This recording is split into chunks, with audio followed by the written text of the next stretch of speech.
Good morning all of you, this is Aruna Badgotiya. और आज जो हम टॉपिक पढ़ रहे हैं उसका नाम है precaution to be observed while reading a thermometer. It means जब हम थर्मामीटर से रीडिंग लेते हैं तो उस समय हमें किन किन बातों का ध्यान रखना चाहिए।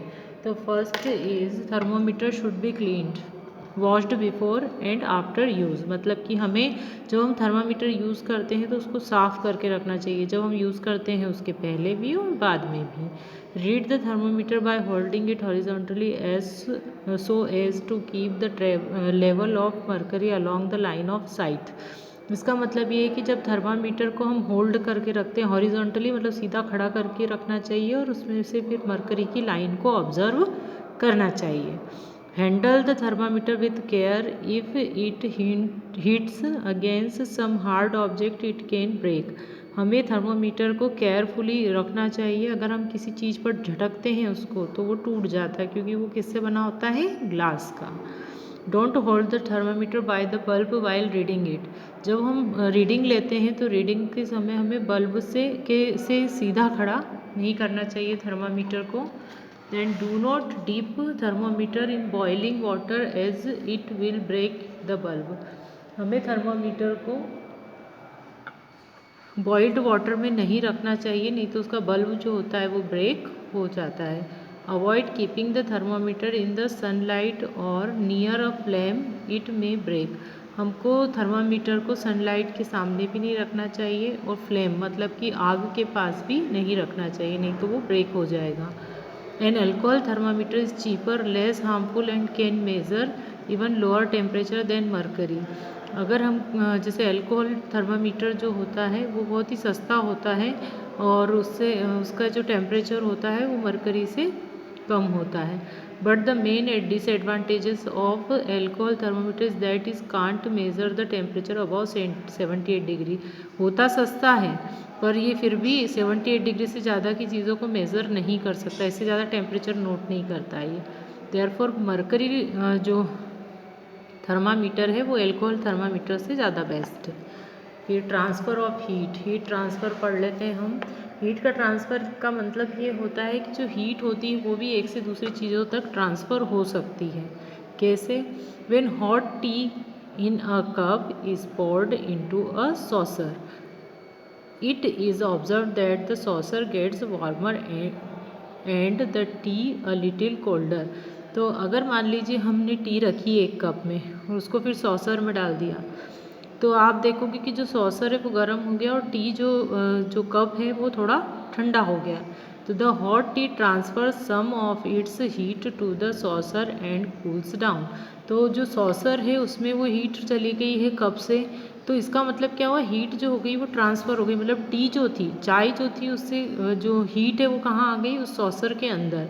जैसे मान लीजिए हमने तपेली में या किसी कढ़ाई में खाना बनाते हैं हम, तो आप देखिए कढ़ाई भी गर्म हो जाती है, तो हीट जो और कढ़ाई का खाना भी गर्म हो जाता है, तो पहले हीट कहाँ जाती है, पहले हीट कढ़ाई में जाती है, फिर उसके बाद फूड में जाती है जो हम बना रहे हैं।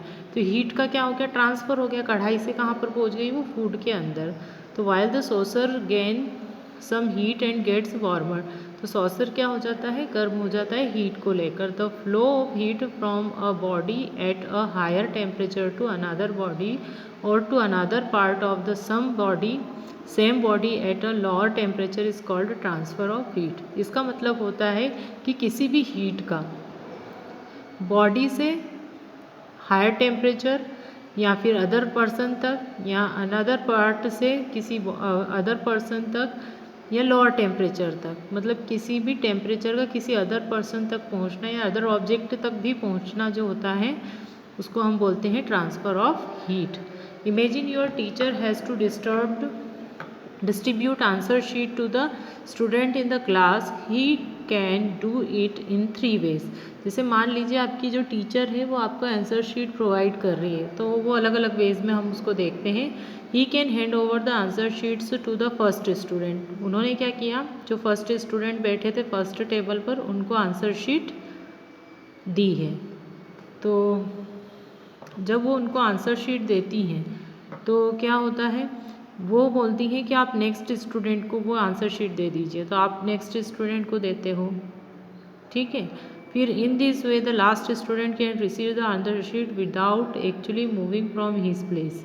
तो वो हम क्या करेंगे, एक के पीछे एक जो स्टूडेंट्स रहते हैं उनको आंसर शीट प्रोवाइड करने को बोलेंगे कि आप एक के बाद एक को देते जाओ। तो teacher may ask all the student to line up. तो टीचर ने क्या करा, स्टूडेंट्स को लाइन अप करा, एक के पीछे एक बिठाया। Call one student after the other to come, receive his answer sheet and go back. फिर उन्होंने क्या कहा, उस आंसर शीट को वापस लिया और उनको वापस जाकर बैठने को कहा। The teacher may throw the answer sheet directly to the student. वो टीचर ने क्या किया, जो आंसर शीट थी उनको डायरेक्टली स्टूडेंट को फेंक कर दिया। ये आपको डायग्राम में दिखेगा। पहले उन्होंने क्या किया, एक को दिया, उसने दूसरे को ट्रांसफ़र किया, फिर ऐसे ट्रांसफ़र किया, फिर ऐसे किया। फिर उन्होंने क्या किया, लाइन अप किया और लाइन अप करके एक एक को दिया। उसके बाद उन्होंने क्या किया, थ्रो करा, फेंक कर दिया। तो सिमिलरली इन नेचर में भी ऐसा ही होता है। There are 3 distinct way in which heat is transfer.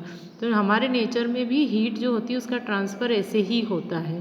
तो इसको बोलते हैं conduction, convection and radiation. 3 types of जो ये 3 टाइप हैं जिससे हीट जो होती है उसका ट्रांसफ़र होता है हमारे नेचर में। Let us study this 3 mode of heat transfer in detail. हम इनको डिटेल्ड में पढ़ेंगे। जैसे पहला होता है कंडक्शन। तो कंडक्शन का मीनिंग क्या होता है, when you heat one end of a steel spoon by keeping it over a burner, bunsen burner, you find that its other end also become hot after some time. आपने एक चम्मच को रखा, एक मोमबत्ती या बर्नर पे, बंसेन बर्नर होता है, इस पर आपने रखा है। आपने ये स्पून लिया है, स्पून को आप गर्म कर रहे हो, तो थोड़े टाइम पहले क्या होगा, यहाँ पर से गर्म रहेगा, फिर धीमे धीमे धीमे धीमे क्या होता जाएगा, इसका कॉर्नर भी गर्म होने लगेगा। तो वो क्यों होता है, तो उसका मीनिंग क्या होता है, तो हम देखते हैं। Sometime in this case heat is transferred from the hot end of spoon to its cold end by conduction। तो पहले जो हॉट पार्ट था वहाँ से जो हीट थी वो कहाँ आने लग गई, पहले ये कोल्ड था तो कोल्ड पार्ट की तरफ ट्रांसफ़र होने लगी। तो हीट का ट्रांसडक्शन हो रहा है सॉलिड मटेरियल में। ये मटेरियल कैसा है, सॉलिड। तो conduction is the process of transfer of heat in a body from the hotter end to the colder end without any actual movement of the molecule of the material. मतलब इसमें material, चम्मच में कोई change नहीं आया है, मतलब कि चम्मच में कोई मॉलिक्यूलर चेंज नहीं आया है।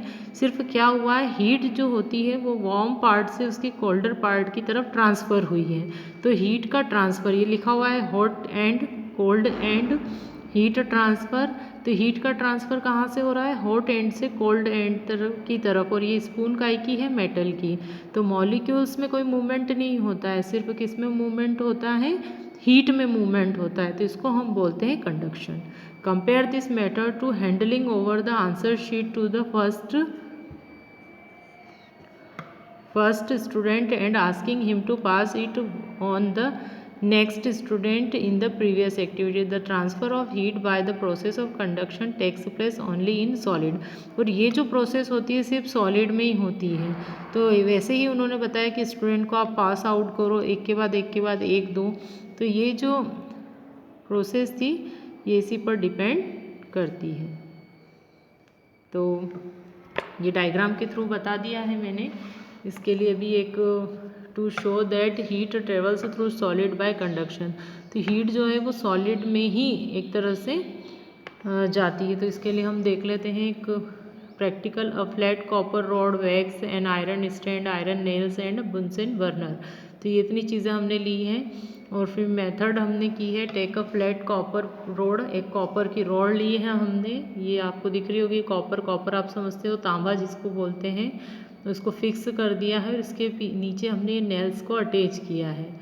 ये दिख रहा होगा आपको, नेल्स दिख रहे होंगे, नेल्स मतलब कील होती है। This copper rod is clamped to the iron stand as show. ये, और इसको किस पे लगा दिया हमने, आयरन स्टैंड पे लगा दिया। Now heat the free end of the copper rod by keeping a bunsen burner below it. अब हम क्या करेंगे, एक बंसेन बर्नर लगाएंगे और उससे इसको गर्म करेंगे।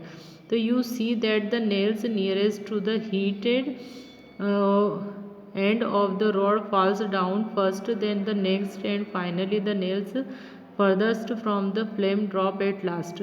तो यहाँ पर हमने क्या करा है, यहाँ से यहाँ तक नेल्स को अटैच करा है। तो जैसे जैसे रॉड गर्म होती जाएगी तो क्या होंगे, जो आयरन नेल्स है वो गिरते जाएंगे। ये दिख रहे होंगे आपको, ये गिरे हुए, तो यहाँ के गिरेंगे, फिर ये गिरेंगे, फिर ये ऐसे गिरते जाएंगे। जैसे जैसे रॉड गर्म होती जाएगी गिरते जाएंगे। तो ऑब्जर्वेशन हम क्या देखते हैं, you see that the nail nearest to the heated end of the rod falls down first, then the next and finally the nail farthest from the flame drop at last. फिर क्या होगा, धीमे धीमे जो होते हैं, मैंने बता दिया आपको, पहले जो बर्नर के पास रहते हैं वो नेल्स गिरने लगते हैं, देन एट लास्ट जो लास्ट वाले नेल्स होते हैं वो भी रॉड के गर्म होने के बाद गिर जाते हैं। इसका रीज़न क्या होता है, इसका रीज़न होता है कि the Bunsen burner is placed below the free end of copper rod, this end gets heated first whereas the other end is cold. पहले क्या होता है, जो अदर एंड था वो कोल्ड था, और जो जहाँ बंसन बर्नर लगा था वहाँ का जो कॉर्नर था वो गर्म था। तो उसके कारण क्या होता है, gradually the heat gradually travelled.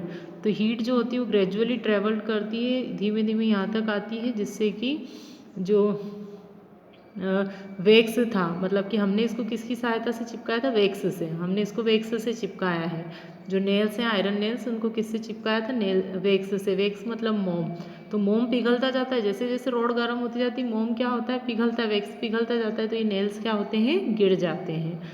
तो कंक्लूजन निकलता है, we conclude that heat is transferred from the hotter end to the copper rod to its colder end by the process of conduction. तो इसका मीनिंग ये होता है कि हीट जो होती है वो हॉटर टू कूलर एंड की तरफ ट्रांसफ़र होती है, और इसी प्रोसेस को हम बोलते हैं कंडक्शन।